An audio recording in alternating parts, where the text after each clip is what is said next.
Stories are the difference between a fairy tale and a folk tale. My name is Osademebi, and every week I will tell you a short story written by a Nigerian writer or author. That's the long and short of it. So without much ado, this week's story is by Faith Ada Mbonu, and it's titled The Shortcut We Shouldn't Have Taken. As lovely as it seems to have an active imagination that can't always tell the difference between reality and not, sometimes it gets a little tricky when said imagination isn't all rainbows and unicorns. The idea of being a little girl who could talk to animals would have pleased 6-year-old me to no end. That is, until it actually happened. One hot afternoon in a village in eastern Nigeria, little me and my teenage cousin were sent on an errand. For the life of me, I cannot remember what the errand was. I was just excited at the chance to walk around the village without any adults. It was the first village Christmas I was old enough to remember, and I was ecstatic just to be there. Walking hand in hand, I quickened my little feet to keep up with my cousin's long strides. She was in a hurry to get back and watch her favorite TV series before it came on. Getting impatient with my short legs, she suddenly stopped in front of a small clearing by the side of the road. "Oh, you are walking too slow," she said, looking down at me. "See, let's just take this shortcut so that we are done faster." I peeped from behind her and saw a narrow path surrounded by tall grass. It didn't look like much of a shortcut, but I didn't really have a say in the matter. She took my hand and pulled me along. The deeper we went, the quieter the world around us seemed to get. I grabbed the hem of her shirt, suddenly feeling anxious. The forest did not seem so friendly anymore. Then the tall grass gave way to a clearing with a small hut sitting off to the side. There was something off in the air. We both sensed it, tiptoeing across the open space like we were not supposed to be there.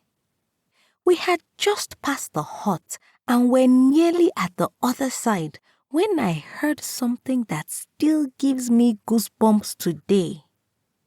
"Wait, please help." The words came out of nowhere in the deepest baritone I had ever heard. We froze. Turning around, all I saw was the broken down hut and the unruly clearing. And then there was a goat. Yes, a goat. A big black goat with yellow beady eyes stood there, tied to a tree, staring at us. For a few seconds, we just stood there, blinking at the animal, waiting to see if a person would step out from behind it or something. Surely someone was playing a prank. Then it spoke again. "Please help me," it said. The goat opened its mouth and somehow bleated out those words. In fairy tales, this is usually where the children, curious and brave, ask the talking animal questions and get swept up into some magical quest. They go on a wild adventure, save a hidden world, and return home changed forever. But this was not a fairy tale. And we were very much demon-believing African children. So we did the most reasonable thing. We fled. I sprinted as fast as my little legs could carry me, my cousin practically vanishing ahead of me. That day, I learned that no matter how much I love mystical and whimsical things, I am still a Bible-believing black girl with common sense first and foremost. When we got home, breathless and terrified, we told everyone what had happened. Naturally, everyone had their own theory. Maybe we just imagined it. Maybe we misheard something. Maybe someone was hiding nearby and messing with us. Some of my uncles even went to the place we described. Apparently, the hut had been abandoned for years, and there definitely wasn't any goat. Years have passed since then, and that strange day has somehow turned into a running family joke about us getting karma for cutting through corners. My cousin, now grown with children of her own, still calls me her partner in crime whenever we meet. I still don't know what to believe about what happened that day. Maybe it really was just childish fear. Maybe not. Apart from hating goats, refusing to eat ogunfe, and deadpanning every time Mr. Dilamond appears in the musical Wicked, I think I've been mostly unaffected by the whole thing. It was probably just my imagination.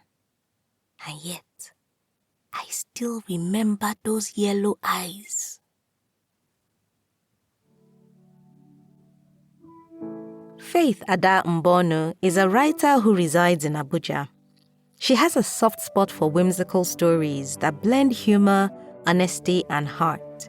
And she writes with the hope that her words resonate with the feelings of cozy childhood nostalgia. You can read more of her work on Medium at Faith Ada Mbonu and connect with her on X at its_faith. Details and links will be in the episode description. If you've got a story you would like to be featured on this podcast, or a published book you want to make into an audiobook, I would love to hear from you. Send an email to info@osademebi.com or send me a message at Osademebi on either Facebook, Instagram, LinkedIn, or X.